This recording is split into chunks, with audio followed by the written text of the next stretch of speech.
একসময় সবুজ সবুজ বনের হৃদয়ের গভীরে একটি ব্যস্ত পিঁপড়ার মধ্যে অ্যান্ডি নামে একটি পরিশ্রমী পিঁপড়া বাস করত। অ্যান্ডি তার সঙ্গী পিঁপড়ার সঙ্গীদের থেকে বিশেষভাবে আলাদা ছিল না, কিন্তু তার মধ্যে একটি অতৃপ্ত কৌতূহল এবং একটি দুঃসাহসিক মনোভাব ছিল যা তাকে আলাদা করেছিল। এনথিল ছিল একটি সুসংগঠিত, শ্রেণীবদ্ধ সমাজ যেখানে পিঁপড়ারা বিভিন্ন কাজে বিশেষ পারদর্শী ছিল। সেখানে কর্মীরা ছিলেন যারা অধ্যবসায়ের সাথে খাবার সংগ্রহ করতেন, সৈন্যরা যারা অ্যান্টিলকে রক্ষা করেছিল, এবং রানী ছিল যারা ডিম পাড়ে এবং উপনিবেশের নির্দেশ দিয়েছিল। অ্যান্ডি অবশ্য কোনো নির্দিষ্ট ভূমিকায় মানায়নি। তিনি বিভিন্ন চাকরিতে ঝাঁপিয়ে পড়তেন এবং জ্যাক অফ অল ট্রেড হিসাবে পরিচিত ছিলেন। এক রৌদ্রোজ্জ্বল সকালে অ্যান্ডি যখন শ্রমিকদের খাবার সংগ্রহ করতে সাহায্য করছিলেন, তখন তিনি একদল বয়স্ক পিঁপড়াকে বনের গভীরে লুকিয়ে থাকা একটি কিংবদন্তি ধন সম্পর্কে কথা বলতে শুনেছিলেন। ধনটি অনেক চ্যালেঞ্জ এবং বাধা দ্বারা সুরক্ষিত বলে বলা হয়েছিল, তবে যে কেউ এটি খুঁজে পাবে সে পিঁপড়াদের মধ্যে বীর হিসাবে পালিত হবে। অ্যান্ডির কৌতূহল প্রকট হয়েছিল। তিনি অ্যাডভেঞ্চারের লোভ এবং নিজেকে প্রমাণ করার সুযোগকে প্রতিহত করতে পারেননি। তিনি এই গুপ্তধন খুঁজে পেতে এবং তার উপনিবেশে সম্মান আনতে একটি সাহসী যাত্রা শুরু করার জন্য তার মন তৈরি করেছিলেন। কাউকে কিছু না বলে অ্যান্ডি তার আরাম এবং নিরাপত্তাকে পেছনে ফেলে তার অনুসন্ধানে যাত্রা শুরু করে। জঙ্গলটি একটি বিস্তীর্ণ এবং বিশ্বাসঘাতক জায়গা ছিল, এমন বিপদে পূর্ণ যা তিনি আগে কখনো সম্মুখীন হননি।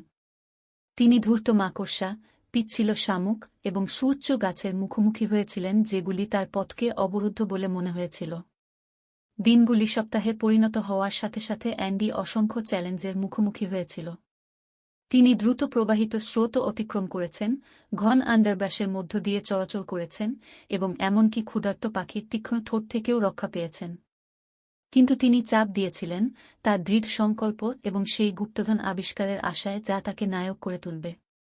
একদিন একটি দৈত্যাকার মাশরুমের ছায়ায় বিশ্রাম নেওয়ার সময় অ্যান্ডি সোনার এক ঝলক দেখতে পেল।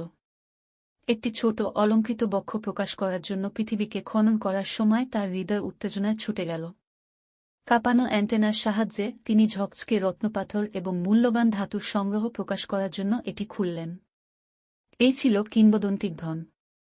আনন্দে পরিপূর্ণ অ্যান্ডি জানত যে তাকে তার নতুন সম্পদ নিয়ে তার অ্যান্টিলে ফিরে যেতে হবে।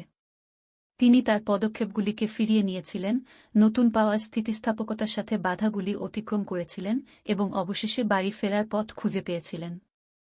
অ্যান্ডির বিজয়ী প্রত্যাবর্তনের দৃশ্য ধন বহন করে এনথিলকে বিস্ময় এবং প্রশংসায় পূর্ণ করে।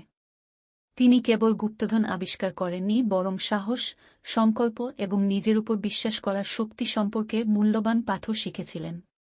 সেই দিন থেকে অ্যান্ডির গল্পটি কিংবদন্তি হয়ে উঠেছে, পিঁপড়ার প্রজন্মের মধ্য দিয়ে চলে গেছে।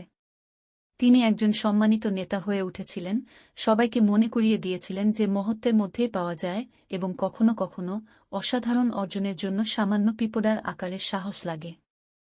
আর তাই অ্যান্ডির গল্প, দুঃসাহসিক পিঁপড়া, তাদের উপনিবেশের প্রতিটি সদস্যের মধ্যে বসবাসকারী অদম্য আত্মার একটি অনুপ্রেরণামূলক গল্প হিসাবে বেঁচেছিল, তাদের শেখায় যে কখনো কখনো সাহস, সংকল্প এবং বিশ্বাসের মাধ্যমে পাওয়া সবচেয়ে বড়।